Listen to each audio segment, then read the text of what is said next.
Bata Manga. The incident happened on my way home from the hospital. I picked up my medication at the prescription pharmacy and then went outside.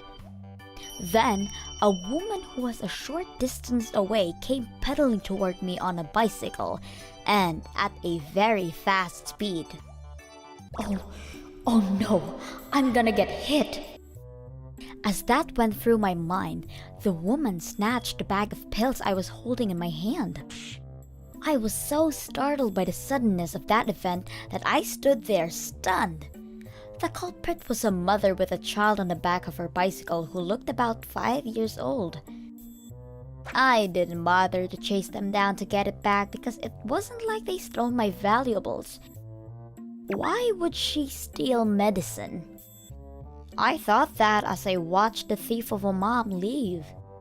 The boy on the bike was wearing a mask, so I wondered if she was going to give it to him for his cold. Oh, wait! That... I quickly shouted, but the mom disappeared in a flash. Oh no, those pills! Yes, inside were antidepressants and sleeping pills. I was at home just a year ago, caring for my 78-year-old grandmother. My grandmother developed an illness that caused her muscles to become painfully stiff and gradually lose movement throughout her body, and the hospital told her she would not live much longer. My grandmother wanted to stay at home as long as possible until her body became immobile. I thought it would take some time, so although I was working in a caregiving field at that time, I took a leave of absence saying, "I'll take care of her." I was a certified nutritionist and was thought to be a master of nursing home meals, but in reality was not so sweet. My grandmother would wake me in the middle of the night when her muscles ached. "Oh, my legs hurt and I need a massage." So I'd massage where she told me to, but she lost the sense of feeling since her muscles were already hardened, and even when I was moving my hands properly, "Hurry up and massage it! Why are you just standing there?" she would get angry. I could tell she was frustrated because she couldn't move her body as much as she wanted to, and I knew she was anxious. But no matter how hard I tried to care for her, I can't wait to die. I don't want to live anymore. She would always say things like that in front of me, and the next thing I knew, I was in an ambulance after taking a lot of sleeping pills. I was diagnosed with depression and was hospitalized for 3 months in a psych ward. Subsequently, my grandmother died. Still haunted by the trauma of that time, I continued to take medication long after I was discharged from the hospital. And today, as usual, I went to the hospital to see the doctor and picked up my medication, but as I was leaving the pharmacy, they were stolen. The problem is that the bag was stolen only contained the medication. The form with the medication details were in that bag along with my medication book. I always wear a mask when I go to the hospital to protect myself from germs. So if they stole them thinking I had a cold with my mask on, I hope she wouldn't give it to her kid thinking they're cold medicines. The antidepressant I was taking at that time was highly effective, but was prone to side effects and could cause a dry mouth, lightheadedness, and a strong risk of cardiovascular effects. I was really worried because it would be dangerous if they actually took it, so I told the hospital and the pharmacy about it just in case. With the pharmacist, I just hope they don't carelessly take it. I was so stunned by this bizarre event that I forgot to go to the police and went home. What are you waiting for? Hurry up and go to the police! My mother told me to, so I went to the nearest police station and reported the theft. The next day, the thief mom was arrested without a hitch. To the prescription pharmacy. My son fell ill because of this pharmacy. Give me compensation. Apparently, a young mother came into the pharmacy and was screaming and making a lot of noise. The pharmacy asked for the mother for her name and the name of the medicine, and she said it was a cold remedy. But when she showed him what they actually were, the pharmacist immediately knew it. It was an antidepressant and a sleeping pill. The name of the medicine was also written in small letters on the back of the package, but the thief of a mom who thought it was a cold medicine gave it to her child without looking at the name.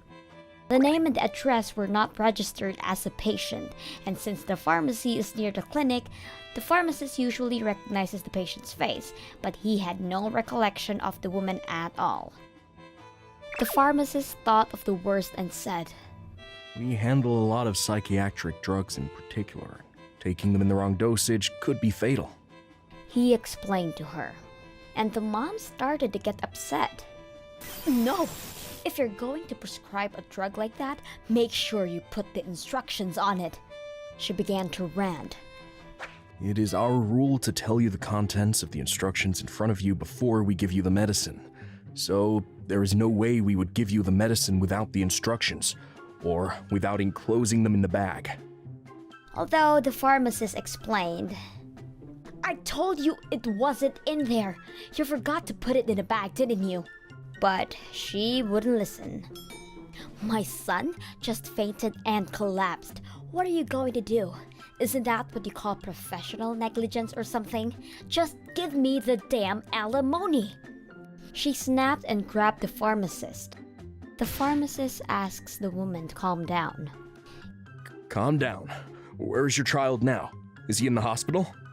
My mother's looking after him. It's too expensive to take him to the hospital. Hey, what did my son just get drugged with? Is he going to die?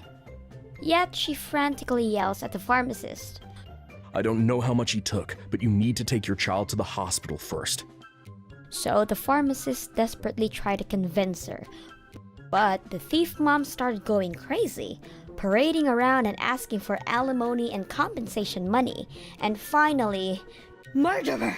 You die instead! She was so violent that the police were called. When questioned by the police during a subsequent interrogation, the mom confessed. She had often snatched from elderly people at other pharmacies in the past because she didn't want to waste money on medicine. It usually had a medicine information sheet with the bag, so she would give her father a medicine for high blood pressure, and she would take Loxonin when she had a headache to save money on medicine. This is the first time I snatched at this pharmacy, and although there was no form on it that said anything about the medicine, I thought it was cold medicine and gave it to my child who had a slight cold. He immediately became limp and drowsy and didn't wake up. No matter how hard I tried to wake him up, he wouldn't, so I thought I could get some compensation and came here. Is what she said. The pharmacy and the police contacted me, and the medicine she gave her child were indeed mine. I was told that her son woke up safely after that, and he had taken 2 sleeping pills and was sleeping soundly. It was the only relief for me that the child was okay. At first, I wasn't sure until the last minute whether I should report the theft because I thought the police would think it was just theft of medicine. But they had received reports from other people regarding the theft of medicine, so they readily accepted my report, assuming it was the same culprit. Thanks to your report, they were arrested without incident. And they were so glad that I have decided to report it. But even then, giving a child medicine, not knowing what it is terrifying. And the fact that she thought she could get alimony for something stolen is something else. I'm glad that the worst was over, but I can't help but feel sorry for the kid who was the biggest victim of this incident. At the time when the first company I joined as a new graduate was too corrupt, I was still new to society and didn't know left from right. But my senior who entered the workforce before me, "My company is so corrupt it's crazy," and I heard him complaining about it. So I joined the company with a lot of anxiety about what it would be like. But the company I joined was so awful that it didn't even compare to what my senior told me. Normally, when an employee or a new graduate joins a company, there would be an explanation at the start, but that didn't happen. "Hey, go make some sales," he said to me. I didn't know how to do sales at all, so, "What? Could you come and give me some guidance, at least once? Huh? Do it on your own. There's the internet nowadays, so just Google it or something. And left me in the dark. Even if you try to make sales like that. Yeah, we're good. I was basically turned away at the door. Every day in the evening, my company would announce the results, but this was more painful than anything else, because I couldn't get a single contract. And yet, you have no talent. Hurry up and win some contracts. You're useless. My senior yells at me every day. And because I wasn't able to get results, you can't get contracts. So at least do some miscellaneous work. I was forced to do all my senior's miscellaneous work. I was going home on the last train every day, while my seniors went home on time. And my body and mind were in shambles. Since the company was like that, one by one, the new recruits disappeared with each passing month. At a meeting, the day after someone quit, we had to listen forever to rants against the fellow who quit, such as, "We don't want any slackers." After that, the number of new graduates kept decreasing, and the cost of all those who quit fell on me. When I was in an unstable state of mind and talked to another employee during a break, "Stop slacking!" and getting kicked was a common occurrence. I'd go home, take off my pants, and I'd have bruises all over my thighs. Then one day, as I was getting yelled at as usual, I knew something was wrong with my body. And when I checked in the bathroom, I had urticaria, to the point that my body was swollen. It was as if my body was telling me that it was at its limit. The urticaria was already so itchy that I couldn't stand it, and wanted to leave right now. But a senior noticed me not coming out of the bathroom and, "Hey, get out of there and do your job. Your work's piling up," and kicked the door. I fought the itch desperately and kept working. And then, as I was leaving, "Oh, I forgot to do this. Make sure you get this done by tomorrow morning. If you don't do it, you know what's going to happen, right?" And left after saying that. It wasn't a job for a new graduate like me, and most of the things had never been taught to me, which made me tear up. I don't know why I'm in this mess. It itches and I want to run away. But if I run, I'll be miserable again. My thoughts were screaming. I finished what I could and went home. The journey home was truly hellish, and when I got home, I collapsed at the front door. My mother, who was sleeping at the time, woke up from the noise and was startled by my condition, and immediately took me to the emergency room. When I showed it to the doctor, "This is bad. You're about to go crazy, aren't you?" And they gave me steroids and stuff. The urticaria disappeared after I was given a shot of medicine, but on the car ride home, I blurted out, "I'm at my limit." You're still young. You can manage, even if you quit. I was relieved, but at the same time, my gut was churning. But I can't let them get away with this, and bit my back teeth. I decided to take revenge, and the first thing I did was talk to my colleagues who quit. According to my former colleague, as soon as they decided to quit, the company made them leave on the same day, telling them they wouldn't pay them, and that month he actually didn't get paid. And the senior, "I'm a former artist. I don't know what'll happen if you cause a commotion," and apparently threatened him. I heard about this and decided to talk to an old friend of mine. Since I rarely invite people out, my friend was happy that day and said, "It's been a while." But then he saw my face and noticed something was wrong. "Something bothering you?" He made it easy for me to talk, and I told him everything that happened over drinks with my friend. And my friend said, "So when are you quitting?" To which I replied, "Today." He said, "Okay," and walked out. The next day, I opened Skype on my iPad Touch in the morning, went straight to work. When I came to work, around the time when everyone had all gathered, my senior, "Hey, you finished the work I told you to do, right?" he said. "No, I didn't do it because I can't do what I'm not taught. I mean, I can't keep up with this company, so I'm quitting." After saying that, my senior grinned and said, "I'll see. I'll go call my superiors." And after a while, the bosses and executives came over. And then the discussion began.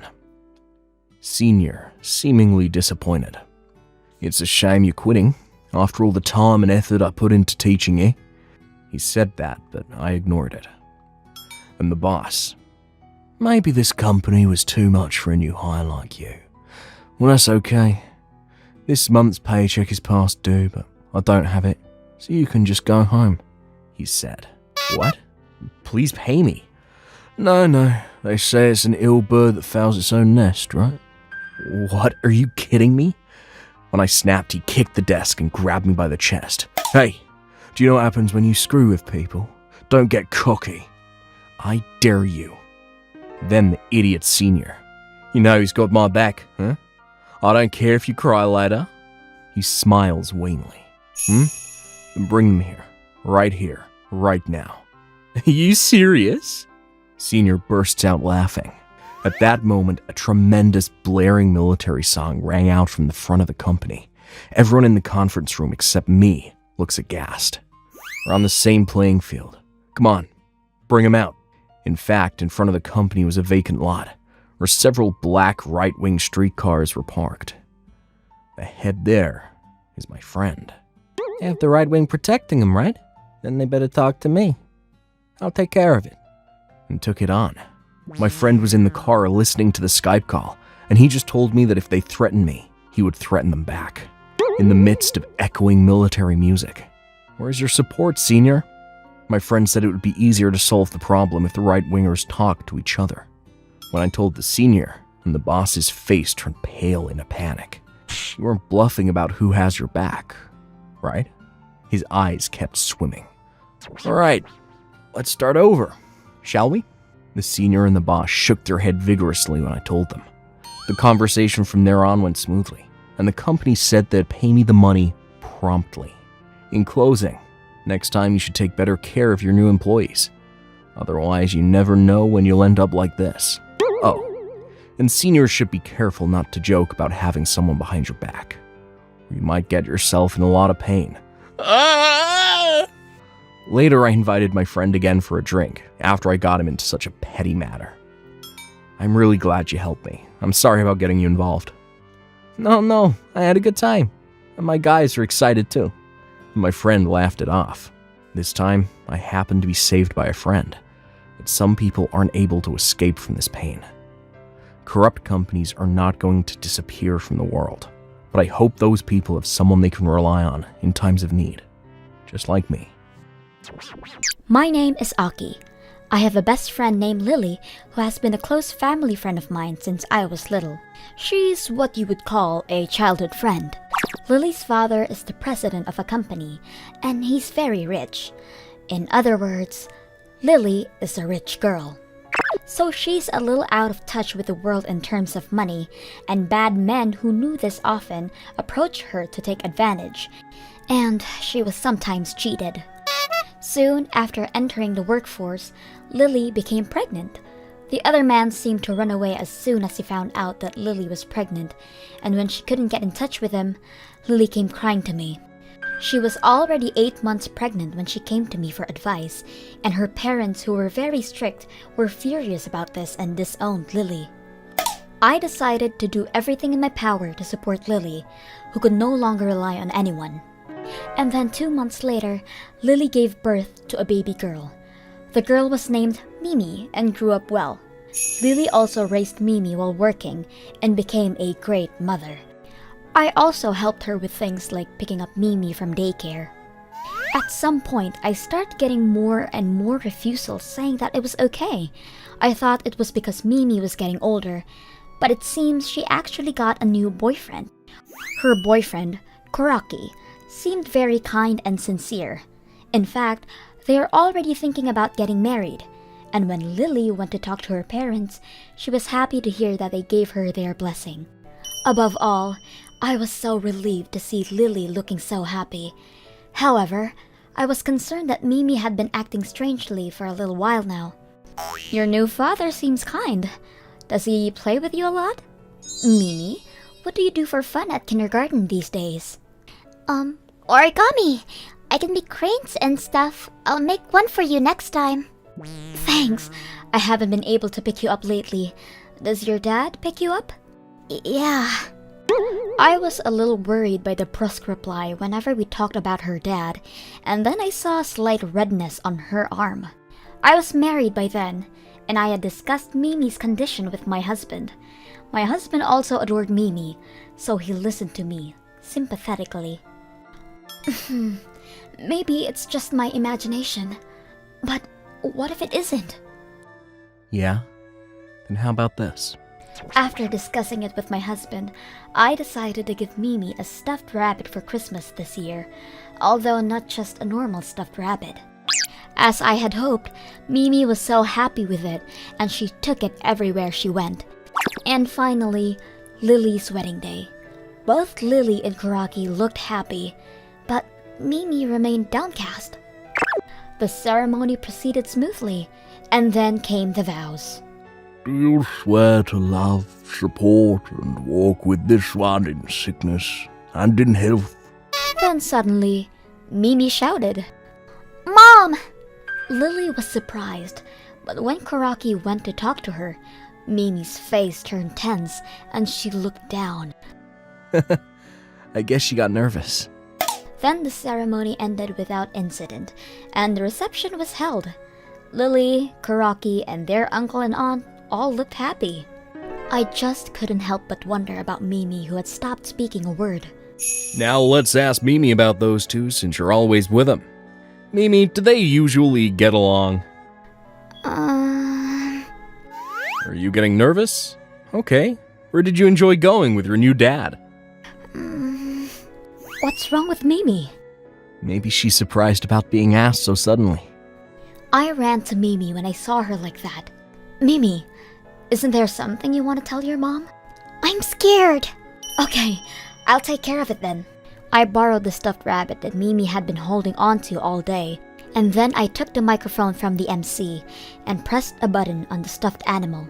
Then the audio played back from the rabbit. Mimi, don't come near me. I don't even want to see your face. I hate kids. Then why do you have her with you? It's all about the money. Her mother is the daughter of a rich family, so if we can get married, the money will come in. I don't want to be with this child, but if I think of her as money, I can put up with it a little better. The only person I love is you. I see. Ryuji, you're so evil. All I had to do to deceive her was to treat her nicely for a little bit.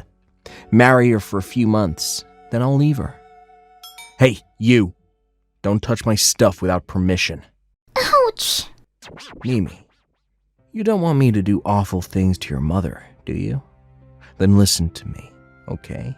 I don't even know whose kid you are, and I'm still playing the father, so my orders are absolute. What?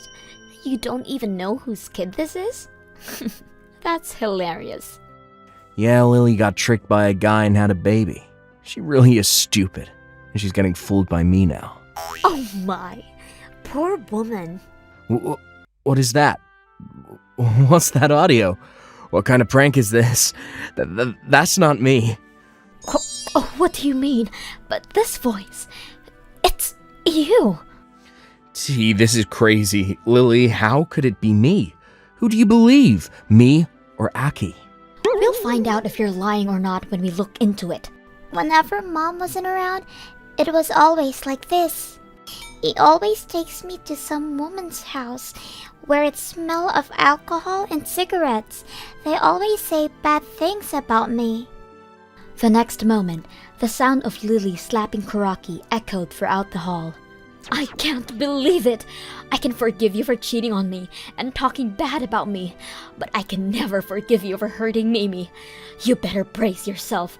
I'm going to make you regret it. Lily, who's usually calm, snapped at Kuraki with such force that he nearly jumped out of his skin. Hey, what's going on? Is that true? Oh my god, I am so sorry. I can't believe you hurt my daughter and granddaughter. Don't ever show your face in front of my daughter again. And the woman who was mixed in among the invited guests were seized by the relatives after Lily's confession. Kuraki kept quiet until the end, but the woman spoke on everything, so the evidence for fraud was gathered. Lily's mother called the police, and Kuraki and the woman were taken away on suspicion of marriage fraud. The couple later on went behind bars together, and Karaki's parents paid all the expenses incurred for the wedding and various fees. Karaki was a scumbag, but I'm glad his parents were decent people. I can't believe this happened. I must have been hurting Lily too, leaving such an adorable granddaughter alone. Why don't you come to live with us from now on? Mimi, why don't you come live with Grandma? I want to spend time with you and Mimi. Mom told me about Grandma and Grandpa. I always wish I could live with you guys. Yay! Are you sure? I'm such a failed daughter. You're not a failure. It's great that you're raising her well, and I'm sorry I pushed you away.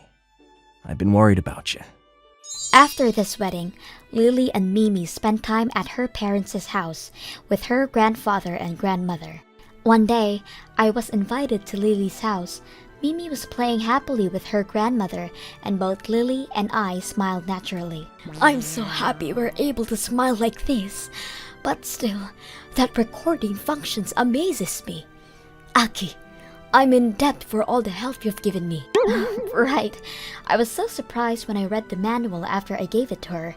On the day of the wedding, Mimi was acting weird. So I took a chance and it worked.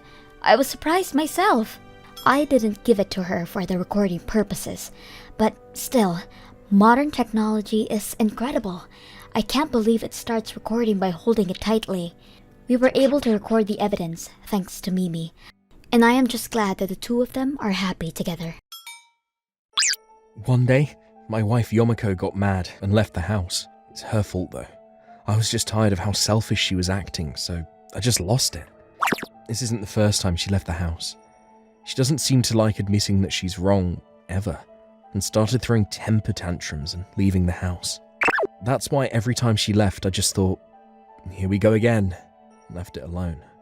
But then, some random woman I've never seen before showed up. You're Tano, right? Yeah? I'm Yomiko's best friend, Ako. Eiko said that, and said that Yomiko was at her house bawling, writing up a divorce paper. Apparently, Eiko was the one that spurred it on. I was so caught off guard that, do you even know why she left the house to begin with? Of course. You said something terrible, right? I know she yelled at you. She's the one that was in the wrong. She's a stay-at-home housewife, but she doesn't take care of the house and goes out all the time. She comes home late at night, and while she's out, you can't get in touch with her. Housewives have stress too. You need to hold it in.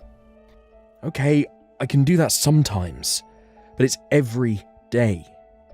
I'm tired with work every day, but she goes out, plays, comes home late without taking care of the house. You're seriously such a small man.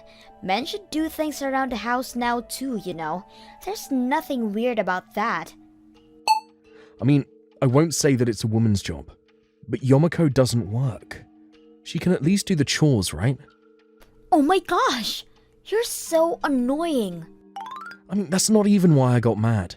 She stole my money from our savings account, and I kept telling her stop, but she wouldn't listen, so I told her to cut it out.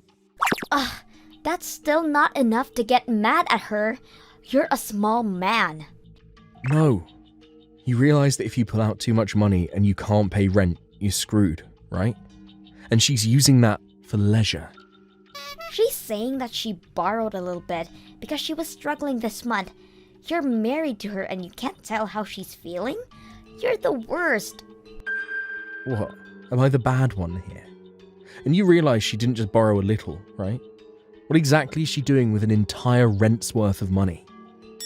She just wouldn't let up, and is apparently pushing Eiko to sign the divorce papers now too. If Yomiko comes over again, she's going to take it herself, apparently. Take better care of her, huh? Yeah, kiss my ass. She wouldn't listen, so I just closed the door and asked her to leave. Yomiko came home the next day. According to Eiko, she was crying and bawling writing the papers, but there's no messy makeup and no signs that she was crying. If anything, she reeked of booze and was in a good mood. She showed the divorce papers to me condescendingly.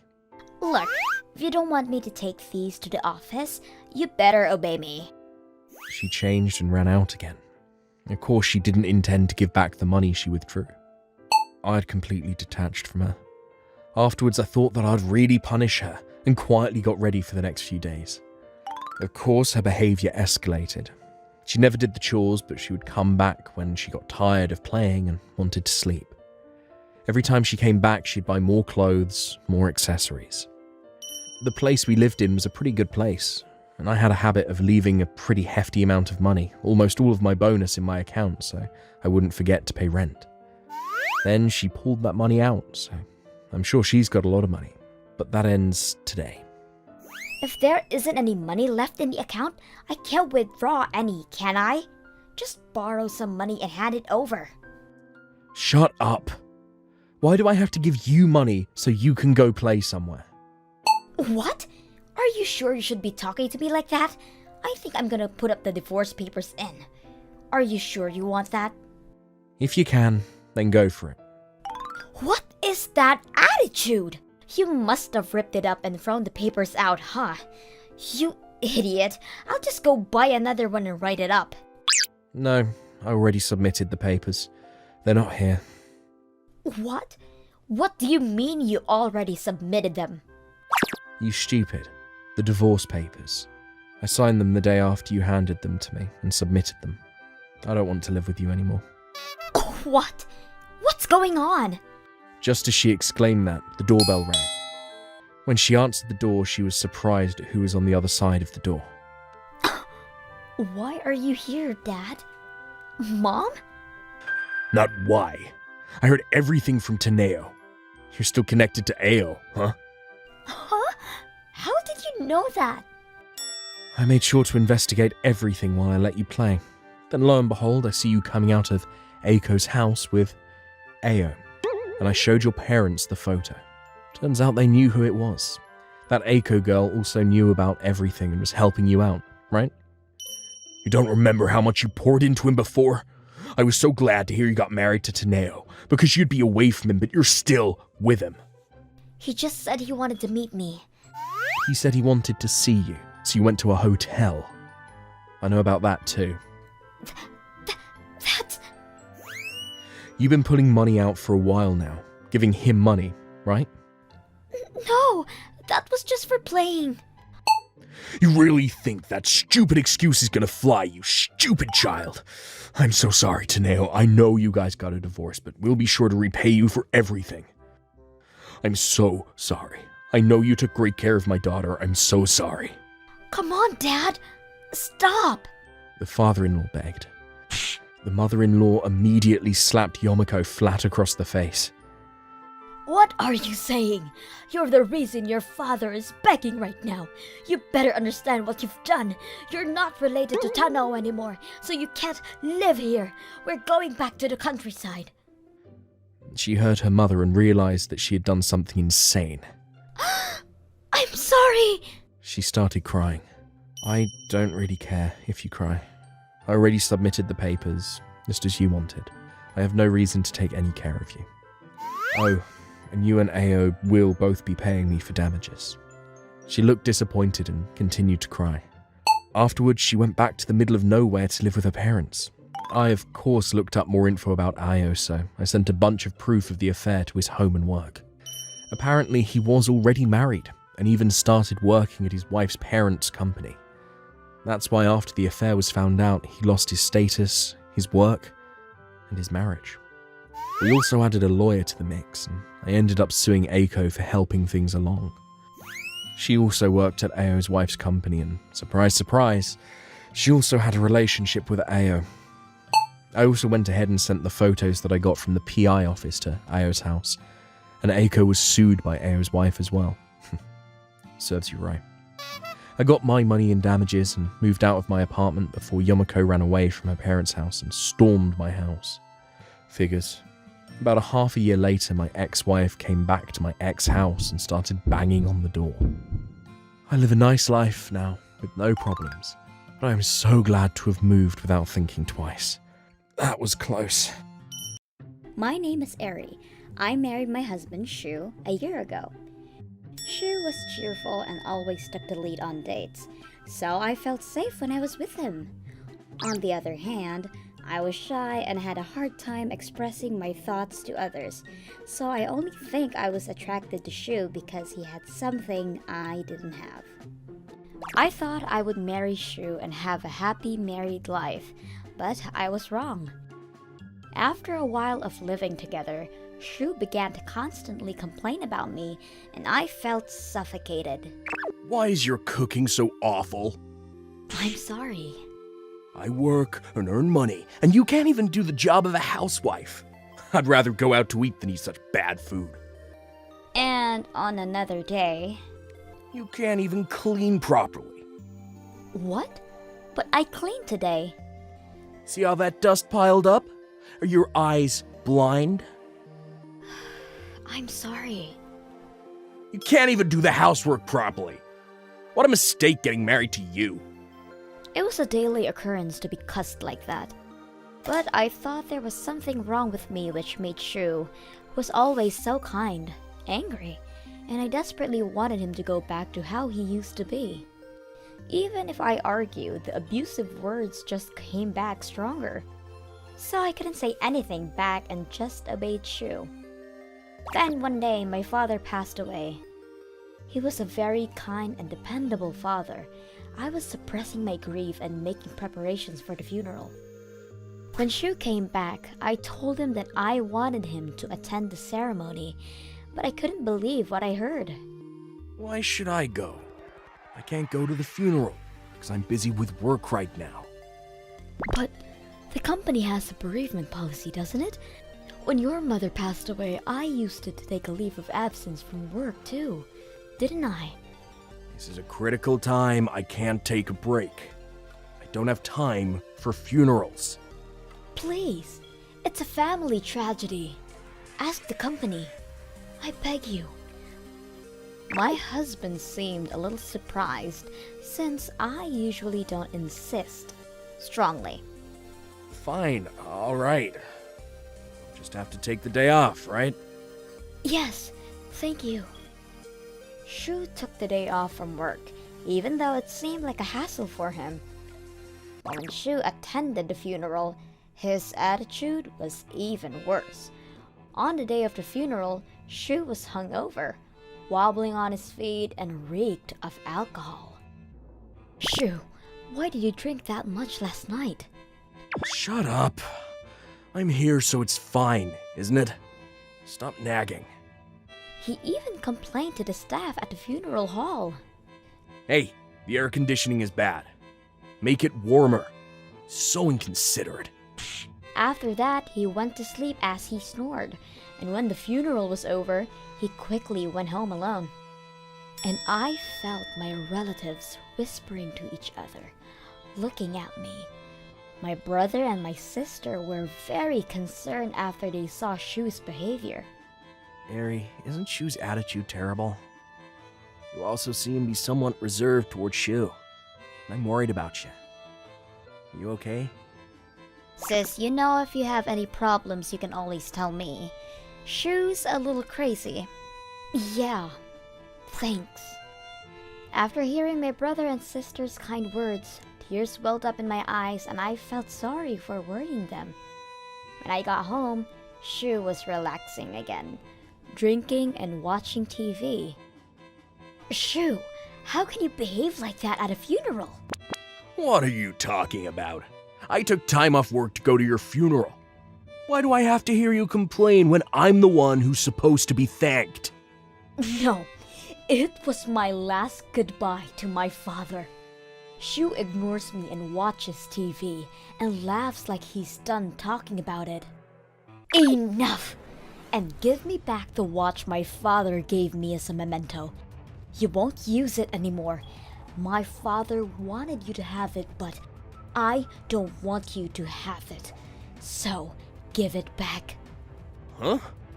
Oh, I sold that. What? What did you just say?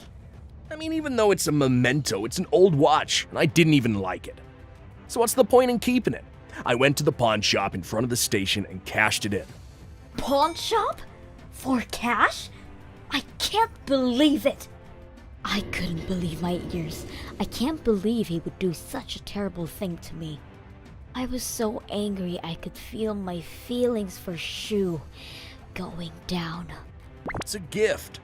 What I do with it is up to me, isn't it? How can you say that? It's my father's memento.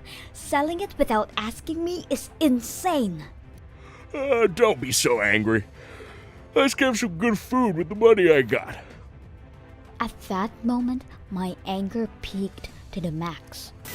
And then I hit the desk as hard as I could, and Shu was startled. You've got to be kidding me! What the hell were you doing? Which pawn shop did you sell it to, huh? What? The one in front of the station. I'm asking the name. Hurry up and tell me. Don't yell at me like that. It was called Oriental. Oriental, huh? Alright. Speaking of which, you're quite the awful abusive husband. I was fooled by you. I've been doing the housework for you every day, and all you do is complain. And you sold my father's memento? You piece of shit! I don't want to see your face anymore. I'm divorcing you. I said that and went straight to the pawn shop in front of the station to get back my father's memento. I felt better because I was able to say everything that was bottled up in my heart about my marriage, and I wondered why I had been brainwashed by such a man. When I got all of my belongings and left the house, he probably thought I would come home sooner or later. My husband, who was underestimating me, kept calling over and over again, begging me to stay when he found out that I was not going to change my mind about the divorce. Eri, my bad. I had no idea you were that stressed. You didn't think I was stressed? How can I not be stressed after being verbally abused by you every day? You're an idiot! I married an abusive husband like you, and it was a big mistake. No, Eri.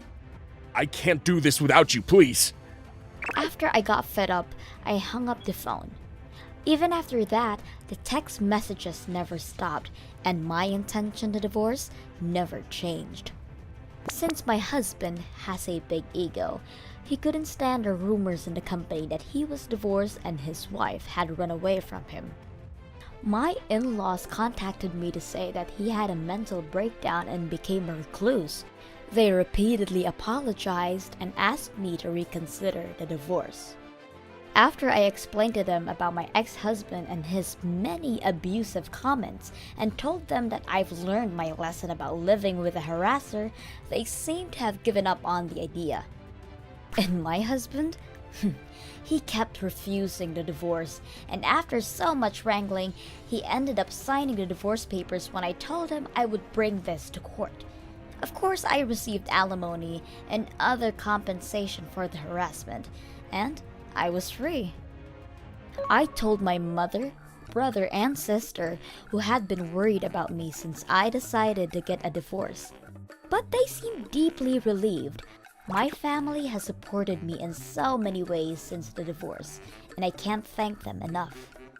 My family says I'm much brighter and more energetic than I was when I was married. I'm now looking for a job so I can get back on my feet as soon as possible. From now on, I want to be free to live my life as I see fit. A childhood friend of mine was self-employed in a small town by the sea, running a rental warehouse shop, or rental storage space. The ocean there was a surfing mecca, and many surfers visited every day. The warehouse was open 24 hours a day. Each storage room is also equipped with lighting, so even late at night, the storage room is well lit and easy to load and unload. There's one power outlet, so you can charge your cell phone and other devices. And since users can freely use the water supply outside, it is the perfect place for surfers. Inside, you can leave your surfboard and all your gear. Visit in the summer before you go to work in the morning, and when you're done surfing, wash yourself off at the waterworks. Some people would change in their own warehouse, and it was quite busy. I don't surf, but I rented the smallest space in the warehouse. and I would leave my fishing gear there. Even though it's small, there's a 2 square meter space, so when I go fishing at night, I would pass the time making gear and reading books until it was time to go fishing. One late night, on my way back from a fishing trip, I walked over to the vending machine behind the warehouse to get something to drink, and I saw a couple of kids hanging out. Wow, that's awesome! Seriously, it's so good! And it was pretty rowdy. I wondered what they were doing, so I looked closely in the dim light and saw that they were tagging the walls of the warehouse. It was what you might call spray art or graffiti.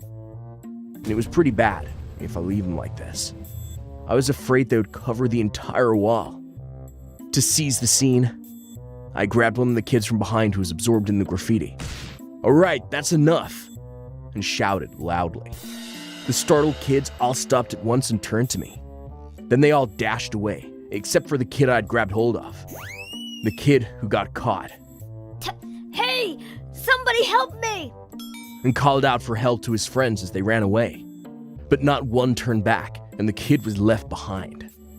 I called my friend, the storage owner, who lived nearby. "Come to the vending machine in the back right now." His kid was doing something bad, so I got hold of him and let him know. "I'll be right there. I'll take about 15 minutes, so keep hold of the kid." So I waited for him to come. Old man, get your hands off me! It hurts! If I let go of your hand, you'll run away. And I'm not an old man yet. I won't run. I don't trust you.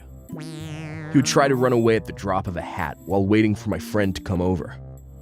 So I put my arms around the kid the whole time, holding his wrists behind his back.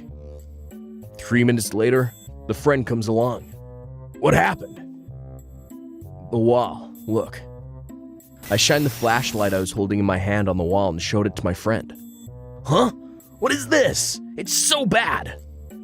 My friend was angry. This kid was graffitiing with a couple of his friends, and I thrust the kid in front of my friend.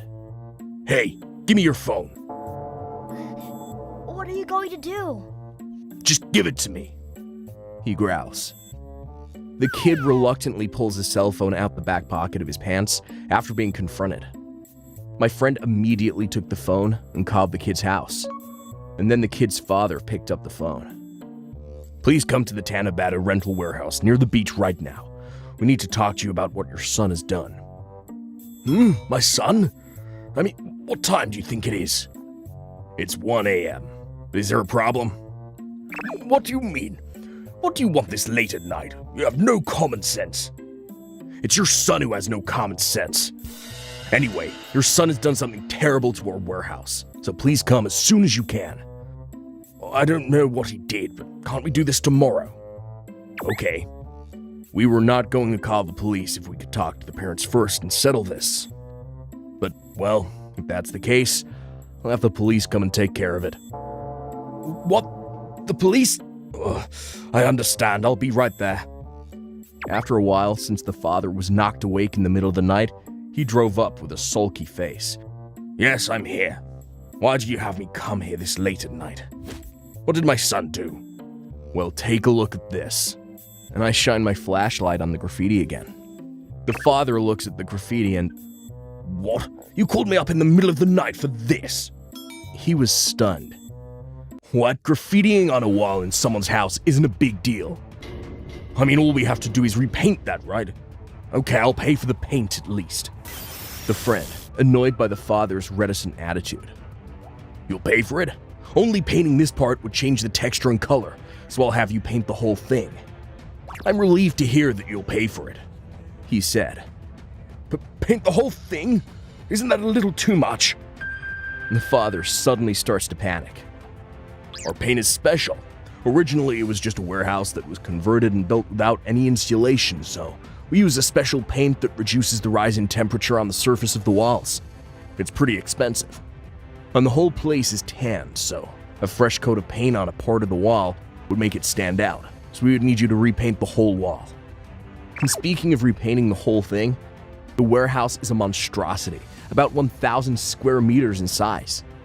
And since it's a special paint, the estimate alone would cost several million yen at least. Then the father suddenly turned pale and Why did you do this? began to question his son. And then the son, in a whisper. I thought it would be cool.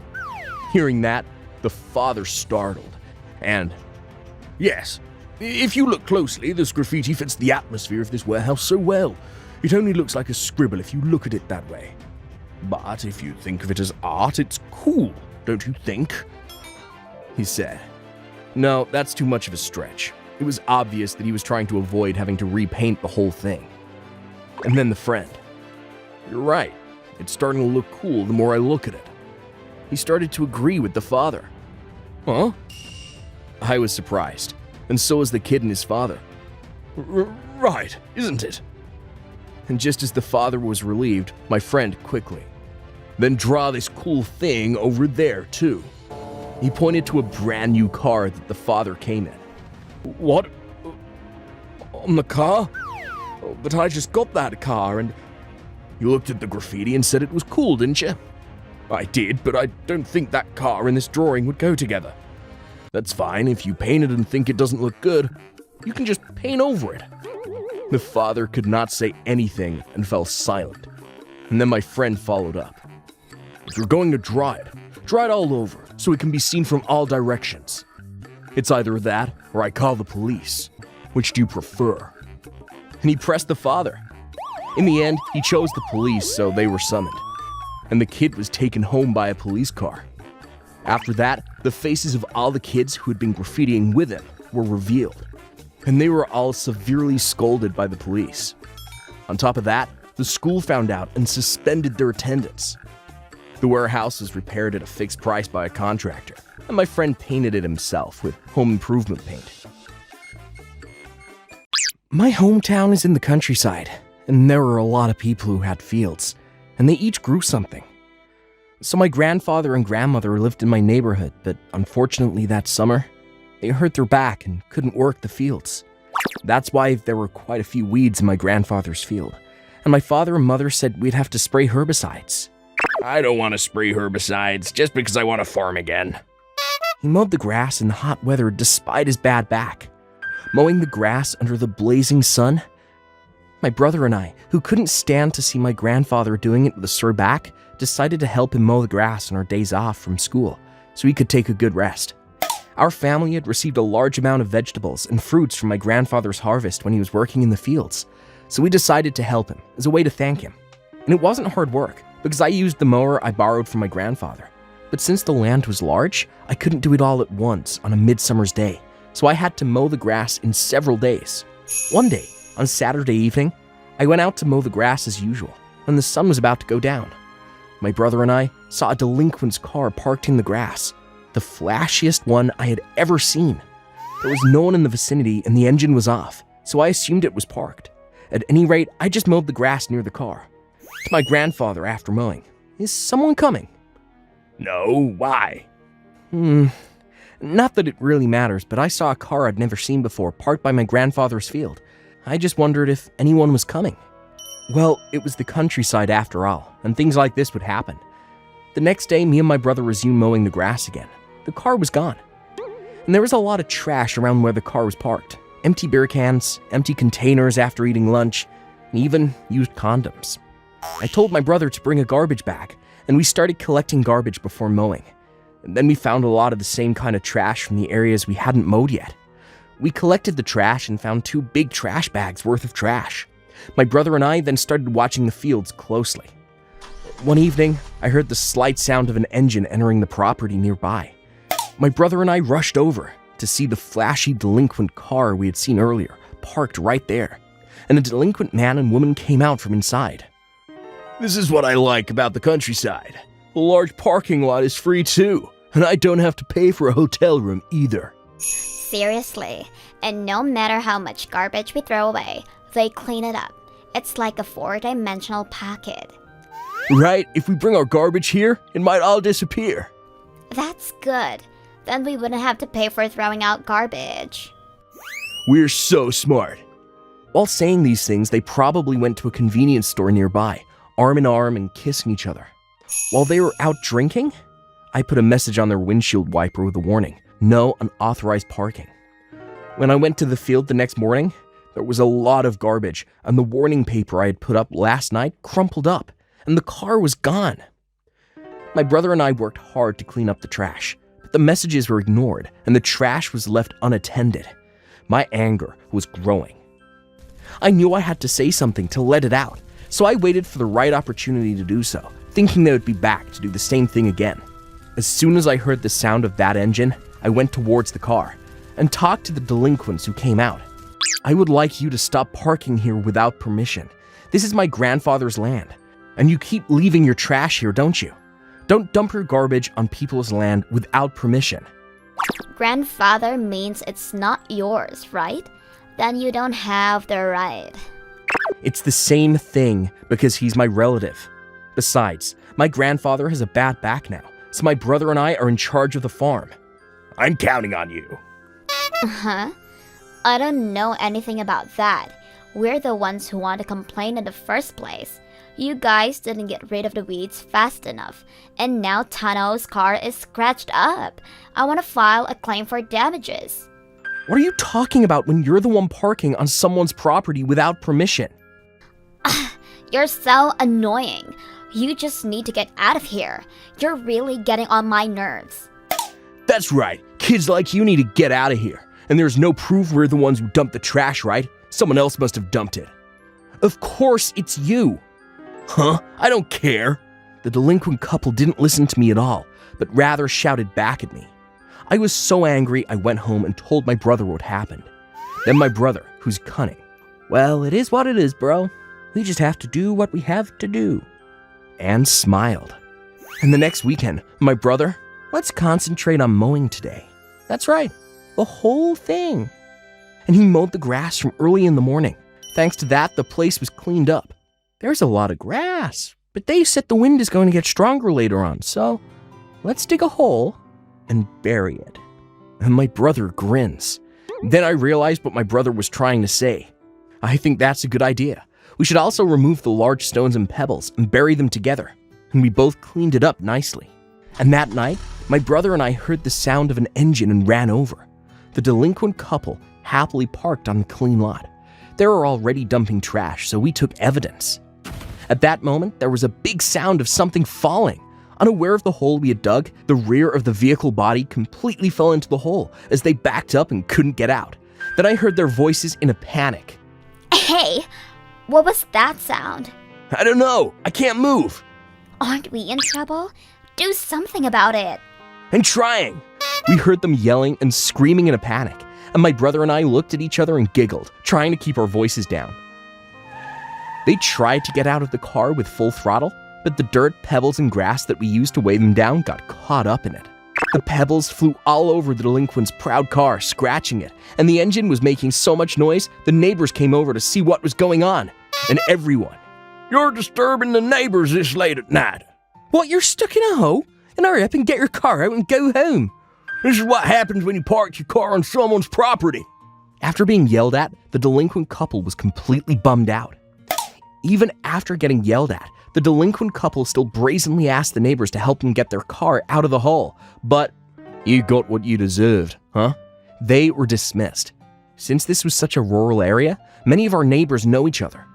My grandfather liked to grow things on his farm, but he also liked to give them away to his neighbors. So it was only natural that everyone didn't like these guys who were parking around my grandfather's farm without permission. Here you go. Oh my. Hey, what are you gonna do? I'm gonna look for road service online. I watched with my brother for a while, and they had a tow truck pull them out of the hole. The road service man. "How did you even get stuck like that?" And laughed at him. "Do you want to pay cash, or do you want to pay by credit card at a later date?" Damn it, how much is this gonna cost? The boyfriend grumbles. "It depends on the distance, but I think it's somewhere in the tens of thousands." Huh? Are you kidding me? Why is this so expensive? It's just a car. Even if you say that, the delinquent couple looked at each other with pale faces, checking each other's wallets. My brother and I, who'd been lurking in the shadows all along, watching the whole thing unfold. They could have stayed in a fancy hotel for a few grand. That's an expensive parking bill. We laughed hysterically. They were arguing about the towing fee, but it wasn't the towing that cost them a lot of money. It was the car. They were driving a nice car, but the gravel and stones had done a lot of damage to the body. The paint seemed to have peeled off, so I'm secretly gloating that if they get it repaired properly, the bill will be in the triple digits. It's been about a month since then, and the delinquent couple never showed up again.